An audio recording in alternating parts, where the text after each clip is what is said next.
আর একটা দোয়া শিখাই দেই, ইনশাআল্লাহ এই দোয়া করলে রিজিক তো বাড়বেই ইনশাআল্লাহ, আপনার যত ঋণ আছে ইনশাআল্লাহ আল্লাহ পাক শোধ করে দিবেন।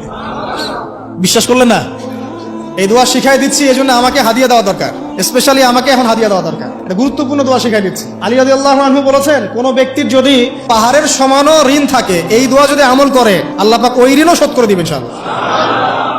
ঋণ কেমন জানেন? ওই যে এখন মানুষ ঋণ নিচ্ছে 1 কোটি টাকা ব্যাংক থেকে, 2 কোটি টাকা ব্যাংক থেকে, হ্যাঁ, কত বছর, 10 বছরের জন্য, 20 বছরের জন্য বাড়ি করছে, তাই না? তার ধারণা এমন যে সে মারা গেলে তার ঋণটা কেউ না কেউ শোধ করে দিবেই দিবে, তাই তো? আর আল্লাহ রসুল কি বলছেন দেখেন, একজন মারা গেছেন, নবী সাল্লাল্লাহু আলাইহি ওয়াসাল্লামের সময় একজন মারা গেছেন, তো নবী করিম সাল্লাল্লাহু আলাইহি ওয়াসাল্লাম বলছেন, এই ব্যক্তির কি কোনো ঋণ আছে? একজন সাহাবী বলেন, হ্যাঁ ইয়া রাসূলুল্লাহ, তো ঋণ আছে। নবীজি বললেন, তোমরা ওর জানাজা পড়ো, আমাকে ডেকো না, তোমরা ওর জানাজা পড়ে নাও, আমি জানাজা পড়তে চাচ্ছি না। আমি এখন কেমন করে আপনাকে বুঝাবো ঋণ কত ভয়ঙ্কর জিনিস? আপনি যে ব্যাংক থেকে 3-4 কোটি টাকার লোন নিয়ে রাখছেন, লাখ লাখ টাকা লোন নিয়ে বসে আছেন, দিব্যি সুখে বসে আছেন, এমন চিন্তায় যে আপনার মৌত হবে না। আর নবী সাল্লাল্লাহু আলাইহি ওয়াসাল্লাম সময়ে একজন মারা যাচ্ছেন, তিনি বলছেন তোমরা জানাজা পড়ে নাও, আমি জানাজা পড়তে চাচ্ছি না। মানে ঋণগ্রস্ত ব্যক্তি জানাজাও তিনি পড়তেন না। তারপরে একজন এসে বললেন, ইয়া রাসূলুল্লাহ, আমি তার ঋণ শোধ করে দিব, তার যা ঋণ আছে আমি শোধ করে দিব। তখন নবী এসে জানাজা পড়লেন সাল্লাল্লাহু আলাইহি ওয়াসাল্লাম। তো আপনার এই কোটি কোটি টাকা ঋণ শোধ করার লোক তো রেডি আছে নাকি? আছে না? সমস্যা নেই, আপনার জানাজা পড়া হবে, আপনার মিলাদও হবে, আপনার একটা বড়সড় দোয়াও হবে ইনশাআল্লাহ। কিন্তু আল্লাহ পাক বলেছেন, শহীদ, আল্লাহর পথে যুদ্ধ করে শহীদ হয়েছে, এই ব্যক্তির আত্মাও ঝুলে থাকে যতক্ষণ পর্যন্ত না তার ঋণটা শোধ করা হয়। এবার বলেন আমি কি বুঝাবো আপনাকে? আর কিছু বলতে হবে? তো এখন সেই দোয়া শিখাচ্ছি আপনাদেরকে, যে দোয়া শিখলে আপনারা ঋণ থেকে বাঁচবেন ইনশাআল্লাহ। কত দিবেন বলেন? আচ্ছা, হ্যাঁ, এই তো, শুকরিয়া। দোয়া করবেন যেন আল্লাহ পাকের দিনটাকে আল্লাহর জমিনে প্রতিষ্ঠা করতে পারি। আমার সাথে বলেন, দোয়াটা হচ্ছে, আল্লাহুম্মা ইকফিনি বিহালালিকা আন হারামিকা ওয়া আগনিনি বিফদলিকা আম্মান সিওয়াকা।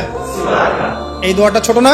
এটা মুখস্থ করবেন, সেজদায় পড়বেন, নামাজের সেজদায় পড়বেন, আত্তাহিয়াতু দরুদ শেষ তারপরে পড়বেন, নামাজ শেষে হাত তুলে করবেন, যখন তখন শেষ রাতটা করবেন, ইনশাআল্লাহ দেখবেন আপনার ঋণ বলতে কিছু থাকবে না ইনশাআল্লাহ। যদি থাকেও, বড় কোনো ঋণ থাকেও, আল্লাহ পাক অন্য কোনো মাধ্যমে এটা শোধ করার ব্যবস্থা করে দিবেন ইনশাআল্লাহ। ইনশাআল্লাহ লালমনিরহাটের 100 একর জায়গায় যত ধান হয়, এতগুলো ধান যদি আপনার আমল নামায় লেখা থাকে, মানে আপনার আমল নামা তাকদিরে, আপনার তাকদিরে যদি লেখা থাকে যে আপনি 100 একর জমির ধান খাবেন তারপর মরবেন, আছে না লেখা?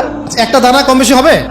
আপনি যদি আল্লাহর প্রতি তাওয়াক্কুলি করেন, তাহলে আপনি হালাল পথে থাকবেন, বিশ্বাস করবেন যে আল্লাহ পাক যেটা লিখে রাখছে আমার তাকদিরে রিজিক, এর একটা দানা রেখেও আমি পৃথিবী থেকে যাব না, সিম্পল। তখন আপনার অন্য পথে যাওয়ার কোনো কারণ নাই। আর যখন আপনি বিশ্বাস করবেন না, না এটা আমার হাতে, আমি যত পরিশ্রম করব তত রিজিক বাড়বে, আমি যত ঘুষ নিব তত বাড়বে, যত সুদ খাবো তত বাড়বে, যত দুর্নীতি করবো তত বাড়বে, তখন তো রিজিকের এই পুরো দায়িত্বটা আল্লাহ পাক আপনার হাতে ছেড়ে দিবেন। আল্লাহ পাক আপনাকে কোনো বারাকা দিবেন না। ইয়ামহাকুল্লাহু রিবা ওয়া ইউরবিস সাদাকা। সদকা করলে সম্পদ বৃদ্ধি পায়, আর রিবার মধ্য দিয়ে সম্পদ ধ্বংস হয়ে যায়, একদম মাটিতে মিশে যায়। কিভাবে ধ্বংস হয় সেটা এখন আলোচনা করার সুযোগ নাই, সময় নাই। আমি ইনশাআল্লাহ আরেকদিন শুধু রিবা নিয়ে আলাদা আলোচনা করবো ইনশাআল্লাহ। এটা সমাজের নিচু লেভেল থেকে উঁচু পর্যন্ত দরিদ্র মানুষদেরকে আরো দরিদ্র করবে, আর ধনীদেরকে আরো ধনী করবে।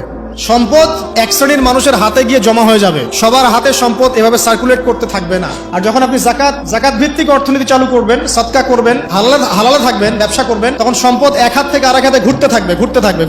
এটা এমনি বুঝবেন না, ইনশাআল্লাহ আরেকদিন বুঝাবো। আসেন, যে দারিদ্রতা দূর করতে চান, সচ্ছলতা চান, কয়েকটা কাজ করেন। এই যে বললাম, 1 নাম্বার সূরাতুল ওয়াকিয়া তেলাওয়াত করেন, 5 ওয়াক্ত নামাজ জামাতে পড়েন, ডেইলি কিছু সময়ের জন্য কোরআন তেলাওয়াত করেন, আর আল্লাহর কাছে রিজিক চান, জিকির বেশি বাড়ায় দেন। পারবেন না ইনশাআল্লাহ?